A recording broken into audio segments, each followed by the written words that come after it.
Hello, everyone. Good morning, good afternoon, good evening, wherever you are logging in from. My name is Milen Jacob, and this is IRS Group. So while I check in whether you can listen to me and follow me, please type in where you're logging in, which country, and your full name in the chat box. Here we go. So today it's going to be another exciting session. And I'll be looking at OET listening, and in particular, distractors in part B of listening. So we'll head to that in a moment, but just type in where you're logging in from so that I can make sure we are on the same page. And I look forward to an exciting session for the next half an hour or so.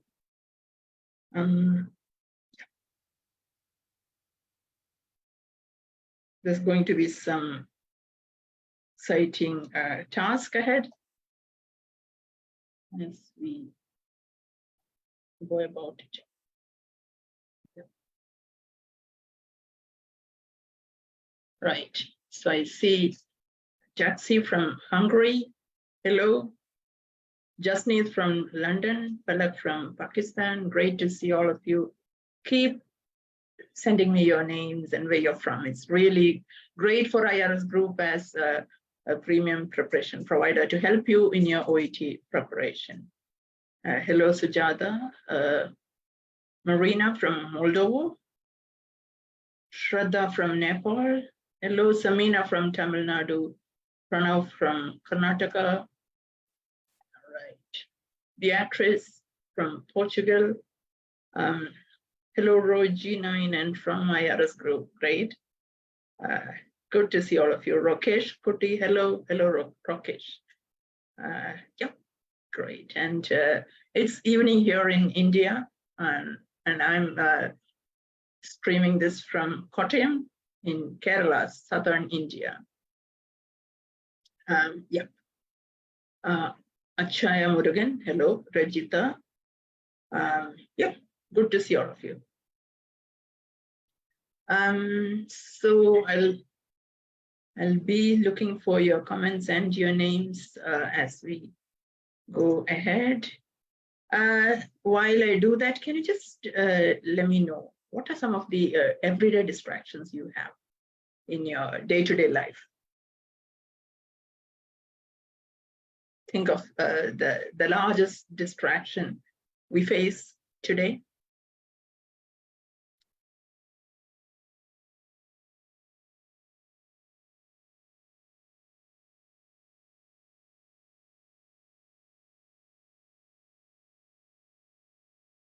Type in the chat box. So for me, it's my mobile phone, which could be a great distraction. Sleeping. Hello, Nanbut from Nigeria. AC Montillano FB, yeah, social media, that's right, Samima. Sure. So we all have a lot of distractions, especially based on, technology, social media, work. Yeah, Palak says it's work. Nanbut says it's social media. Yeah. So interesting. Sometimes it could be your family. Good. Now, I want you to also type in about some distractors. Type in the distractors that can happen in your listening test.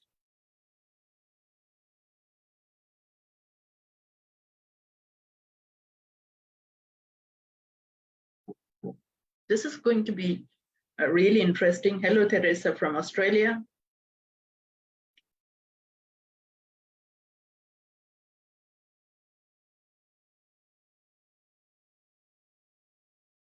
Let me know pronunciation. Yes. Roji Nainan says external sounds. Palak, I start reading and lose track. Okay, so that perhaps could be in part A. So there's something called a cycle stand effect. So if you have a stack of bicycles and you push one, all of them would be on the ground. Yes. Maheshwari says stress. It's very important that you don't take it personally or make it stressful, because that happens to a lot of candidates and that's not advisable. Yeah. Surroundings. Julissa, fear of unknown. Nicholas, yeah, mobile phone, all right, yeah, different slangs, that's Pranav G, right. Noise within our environment and pronunciation. So a distractor, according to the dictionary, is a wrong answer that is similar to the correct answer, designed to see whether the person being tested can notice the difference. Yeah, INS says accent.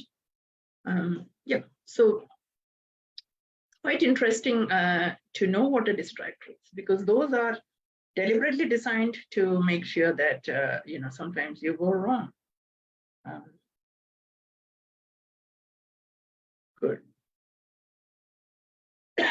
Now, as part of identifying a distraction, I also want you to tell me what are the different skills tested in listening part B. A lot of candidates are unaware of the specific skills tested in each part of the listening test. For instance, in part A, you are listening for specific information. In part B, there's another set of skills which are tested. So in your chat box, type in what you think are the specific skills that you require in order to do a great job in listening.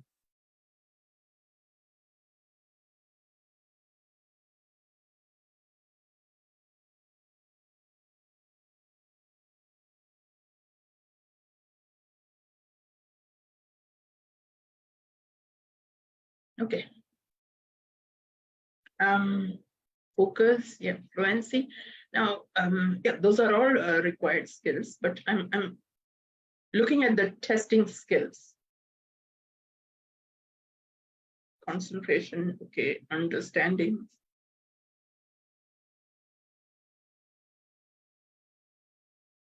Ability to follow a conversation, that's a very, excuse me.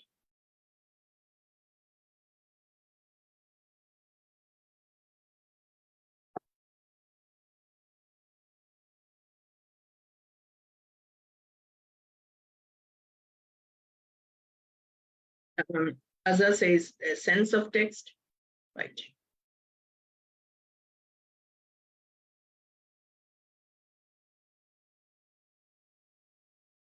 Okay, so I'm going to explain a few of the skills, almost all of them in, not in detail, very briefly. I'm just going to touch down on those so that you can try to recognize, understand what skill is tested in each extract. So the first one is listening for course of action. In your chat box, type yes if you are aware of the skill, no if you are hearing about it for the first time. Awareness says the ability to identify gist. Yes, that's right. I'll come to it soon. Asa says the accent is always difficult to understand. Yeah, so you'll have to listen a lot. Yeah. Okay. It's no from Maheshwari. Ulvakan, me. Okay, excuse me for pronouncing it wrongly. Yeah. All right. So Achaya, AC, Montilano, you're all hearing it for the first time. So listening for course of action is a skill where the conversation focuses on the priority. It's on a timeline, what should be done first and what should be done after that.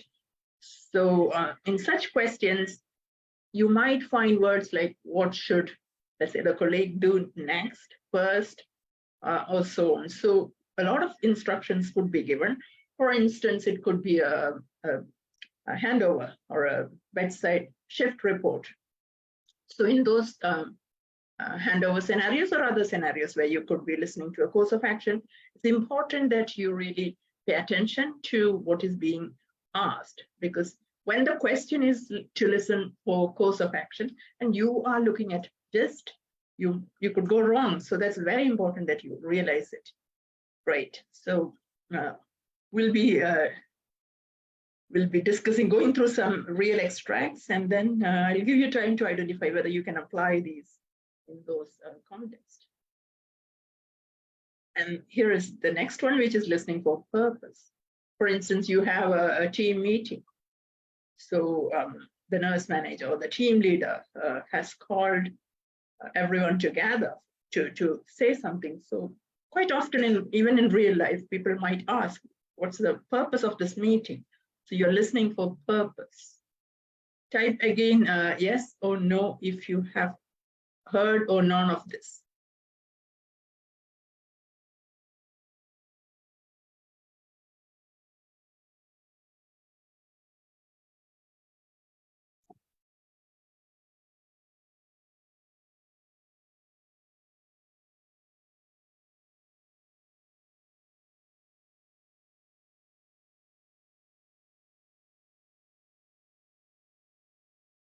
Yes. All right. Some have heard, some have not. All right. And I'm going to the next one, which someone mentioned earlier, which is listening for gist. So what do you mean by listening for gist? So when you're listening for gist, you're looking for the overall idea of a conversation. So it's kind of a summary, and you will have to understand the entire conversation in order to know what is the summary of it, or what could be the main point of an extract.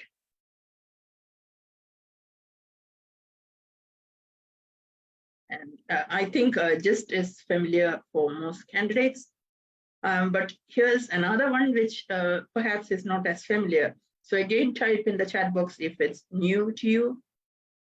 No, if you have not heard of it, and yes, if you're aware of it, sorry, which is listening for detailed meaning. What do you mean by listening for detailed meaning? And if you're already aware of it, please type in the chat box and tell me what it is. What do you understand of listening for detailed meaning?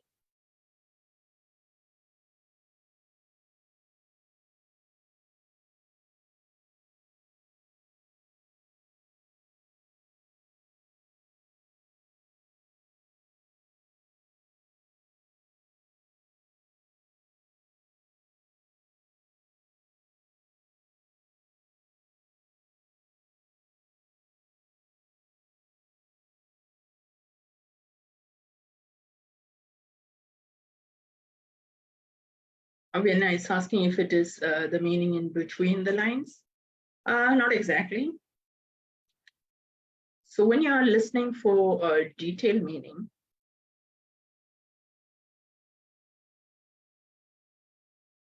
it means that your focus should be on a specific part of the extract and not the entire extract. So there's a specific request or a specific detail which is elaborated, which is distinct from the entire conversation. So you'll be able to locate the answer for a question where you're listening for detailed meaning from a small part of the extract. And this is a kind of it's just juxtaposition, just opposite to gist. So this is not what happens in gist when you are looking for the overall summary. Here you're looking for a specific piece of the extract. And finally, listening for function. So when you listen for function, again, the speaker could be elaborating on the role of a specific,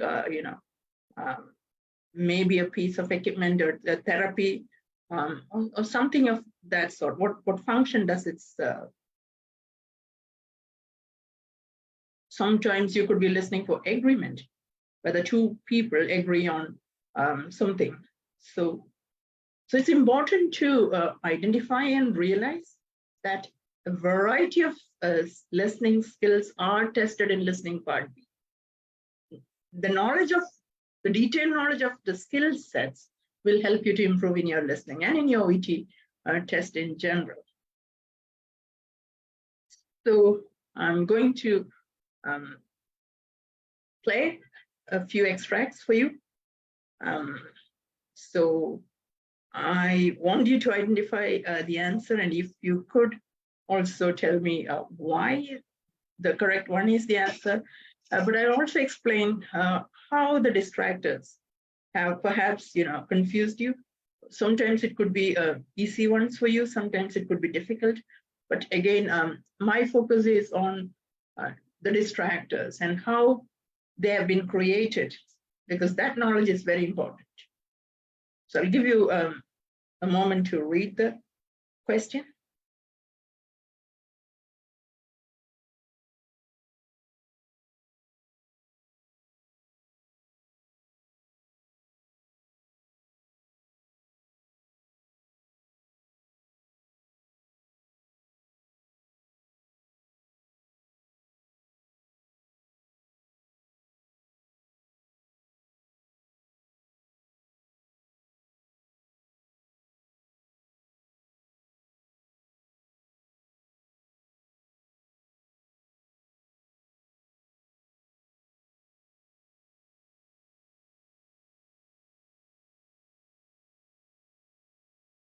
So I'll play the extract.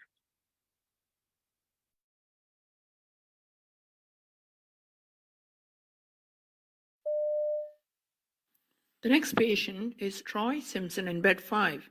All right, go on. He presented today with acute left cerebral stroke. He also had dysarthria secondary to stroke and atrial fibrillation. A CTA revealed paralysis of face and upper extremity with loss of discriminative touch. He also has broken speech. We already started him on warfarin. All you'll have to do is to continue to monitor and slowly adjust his hypertension. Dr. Chris will make arrangements for him to go to stroke center, perhaps later in the evening. Once he's in the stroke center, he'll start consulting a speech pathologist and a physiotherapist who will start their therapy when he is ready. All right, I hope you were able to listen to it.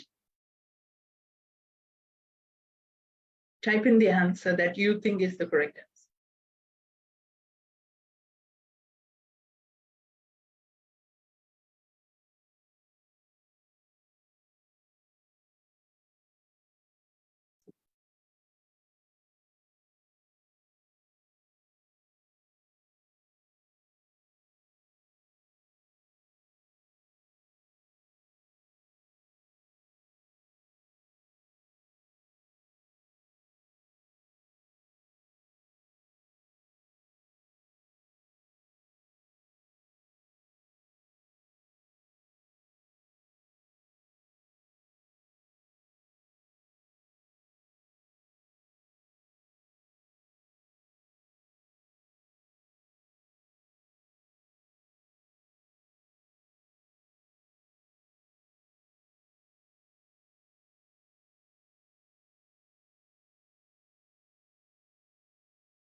All right, excellent. So most of you have got it right, just very few wrong answers. So it's a great job. So let's, for those who are not able to follow the distraction, I'll show you where it is. So when it comes to option A, the extract says start him on warfarin therapy. Sorry, the option says, whereas the extract says we already started him on warfarin. So you find it's the wrong tense, and this is one way of distraction. The option could be in a tense, whereas in the extract, you listen to something that is spoken in another tense, and so that doesn't fit the bill. Right. And option C, again, is wrong. So the distraction here is that it's Dr. Chris who's going to make arrangements, whereas the question is asking what must the colleague be sure to do. So it's the colleague who is receiving the handover and not Dr. Chris. So, yep, it's option B, which is the correct answer. All you have to do is to continue to monitor him and slowly adjust.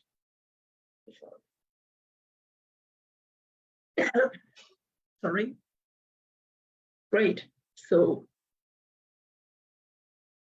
can you identify which skill was tested here? Just type the, even an abbreviation could do if it's like.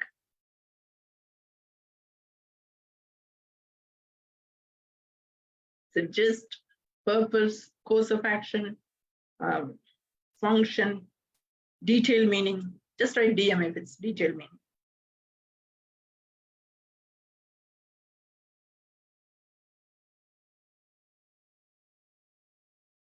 Type COA if it's course of action. What skill was tested in this extract?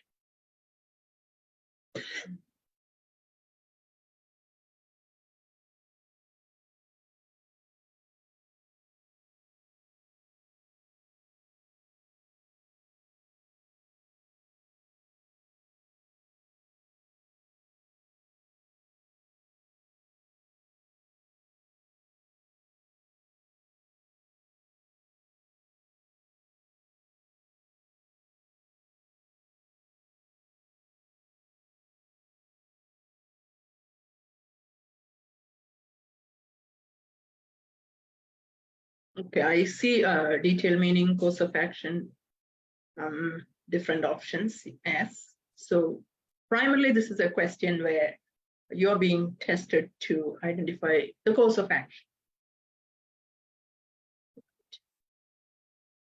So let's try another one. I'll give you a bit of time to read the question.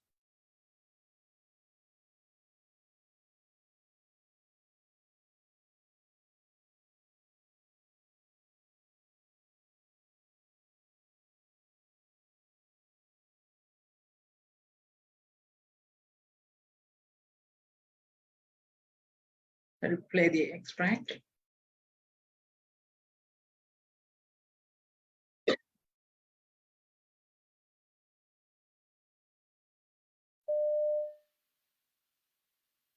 Right, so overnight admissions to the ward. Greg, could you start us off? Sure.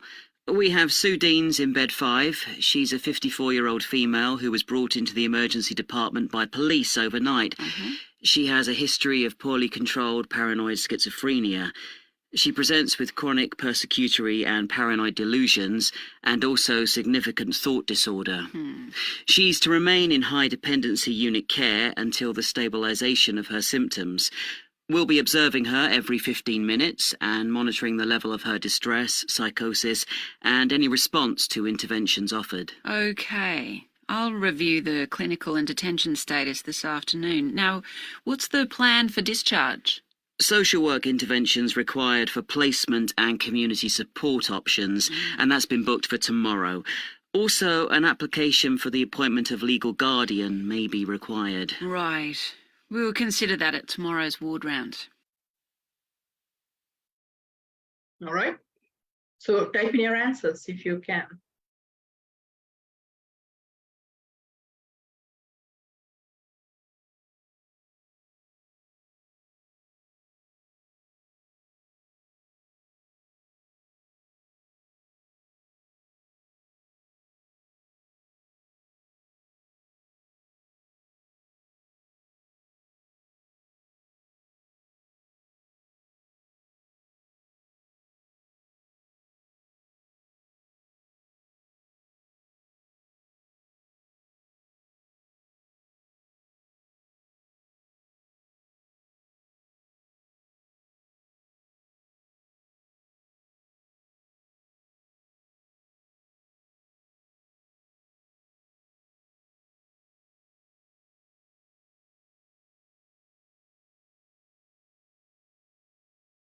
Right.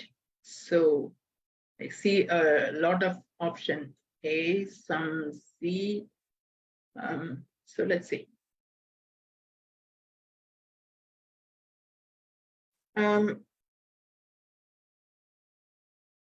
option B, you find that She is to remain in HDU until the stabilization of her symptoms. Whereas the option itself says she will be transferred to a more specialized unit. So it seems that she's already in an HDU. So the tense problem again, you find present tense in the audio extract, whereas future tense in option B, which makes it a distract. Looking at C, it says social work interventions required for placement and community support options. And that's been booked for tomorrow, whereas the question stem is asking about the plan for today. Sometimes it could happen that you miss a keyword in the question stem. Question stem is the main question before the options. So it's important to identify and remember the keywords in the question stem, not to be distracted, because here you find today, whereas the extract says for tomorrow, which makes it just opposite. So the right answer is option A. Many of you did get it right. Brilliant. So which says we'll be observing her every 15 minutes and monitoring the level of the distress, psychosis, and any response to interventions offered.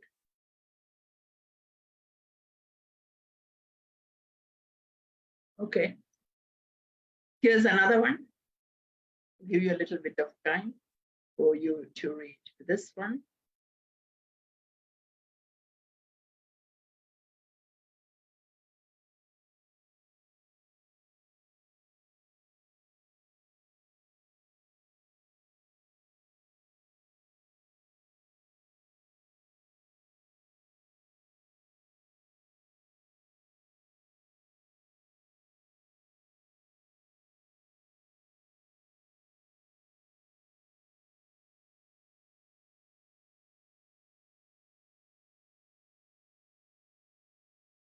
I'm going to play the extract. Here we go.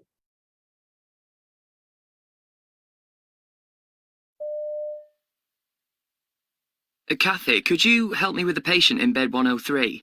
The woman who had surgery 2 days ago. Oh, yes, she's due for discharge today, isn't she?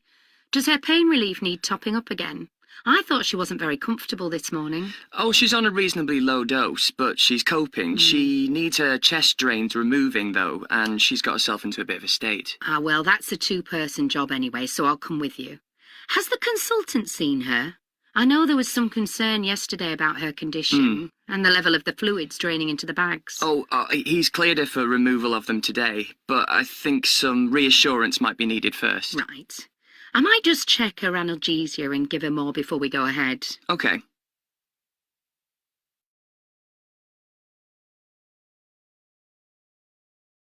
Yep, I see the answers flowing in.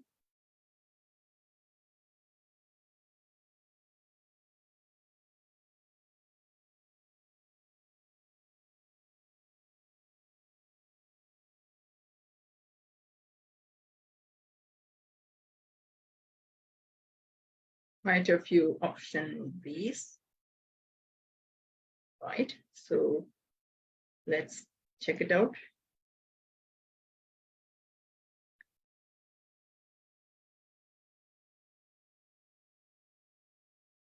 So the female nurse is talking about some concerns yesterday about her condition, but the male nurse says he's cleared her for removal of them today. So in fact, patient's condition has not deteriorated. Increase in pain levels. I thought she wasn't very comfortable this morning. She's on a reasonably low dose, but she's coping. So she hasn't reported increased pain levels. So yeah, most of you are right, because she's worried about the procedure. she's got herself into a bit of a state. So the patient is showing agitation, anxiety. She's upset over it. And sometimes it's important to understand phrasal usages of this sort. She's got herself into a bit of a state.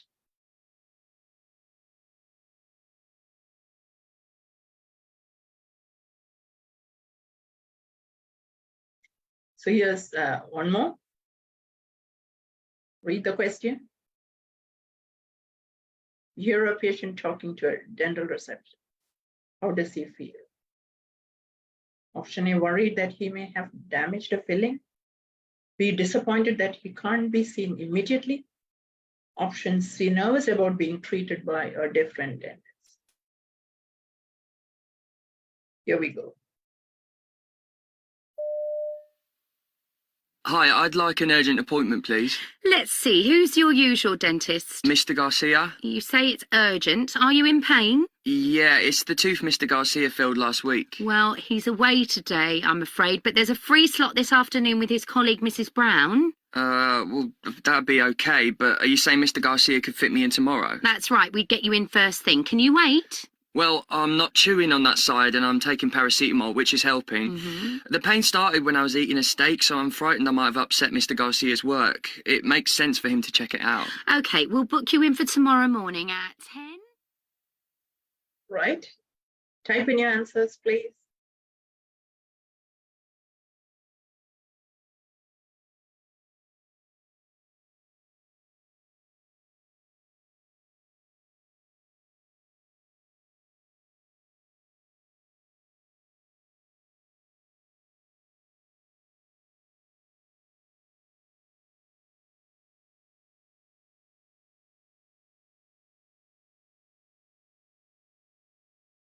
So let's look at the options.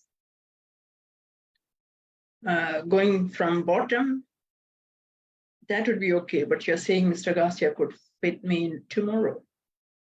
So the patient is not nervous about being treated by a different dentist. In fact, a different dentist is not going to treat.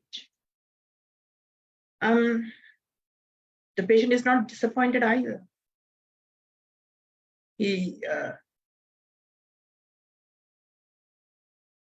It makes sense for him to check it out. So that's fine. The only problem that he has is that he's worried that he may have damaged a filling. He says, I'm frightened I might have upset Mr. Garcia's work. And looking at the chat, I see that most of you have got it right, which is fantastic. So for more high quality preparation, if you would like to enroll in one of our OET training programs, feel free to contact us. I've got the numbers on the screen. Student counselors will be happy to help you. And we do have one-on-one sessions across the globe, as well as on-site classes in Kerala. So I'd like to discuss a few helpful tips before we call it a day. So at the beginning, we went through the different listening skills required in Part B. And of course, there's another set required in Part C, different set of skills in Part A. So in each part of the listening test, you should be aware of the skills test. That's very important. Don't allow your mind to wander. As I mentioned earlier about the cycle stand effect, if you are unable to concentrate, and some of you did, yes, you can Shraddha. Make sure that you stay focused, you have the concentration, and you're not distracted by any external factors as well, because you have a lot of distractors already in listening. Pay close attention to the details. Now that's very important because you'll find sometimes that quite a lot is covered in an extract. So your ability to listen, carefully is important. And Part B and Part C are careful listening tasks.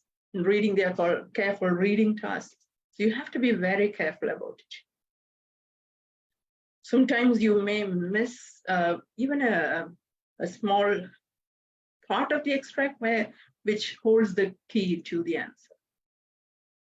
The same word could be a wrong answer. Now, quite often in B and C parts, you might hear a word and then see the same word in an option.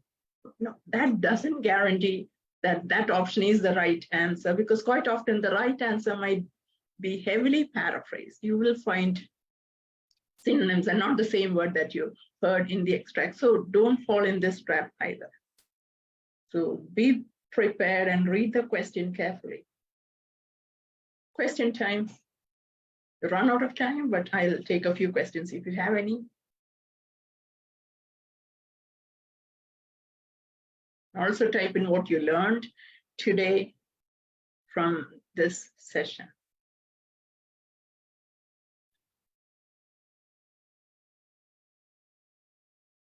Alan is asking, why do you have distractors, right? So OET is a language test, and it requires to test your ability to identify various skills. You know, for instance, you're attending, let's say, a CPD session, and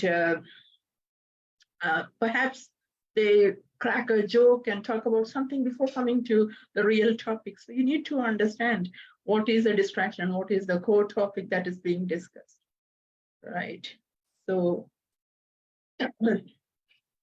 Shraddha, yes, at IRS Group, we have a large repertoire of questions that we had framed as a premium preparation provider and all-stars. IRS Group is one of the leading OET preparation providers in India and globally as well. So, you know, all candidates enrolled at IRS are entitled to great content. But what you can also do if you are not a student at IRS, you can still, you know, go through the OET's official samples at oet.com. And also you can listen to a lot of native speech, listen to podcasts and all those things. Right. So there's a lot of exciting sessions coming up. And thank you very much for having IRS Group and me do this session for you. And I wish great success in your OET journey, but always remember that it's a language that is being tested. Try to improve your language, because that's very important, because you're preparing to work in countries where English is the lingua franca. So a lot of candidates, especially in India, have a thought pattern that if you keep practicing a lot of test material, you will improve, which is not right. When your language level goes up, you'll be able to you know, improve. So thank you very much, everyone, for joining this live session from IRS Group. Thank you very much, and I'll see you soon in another session. Thank you.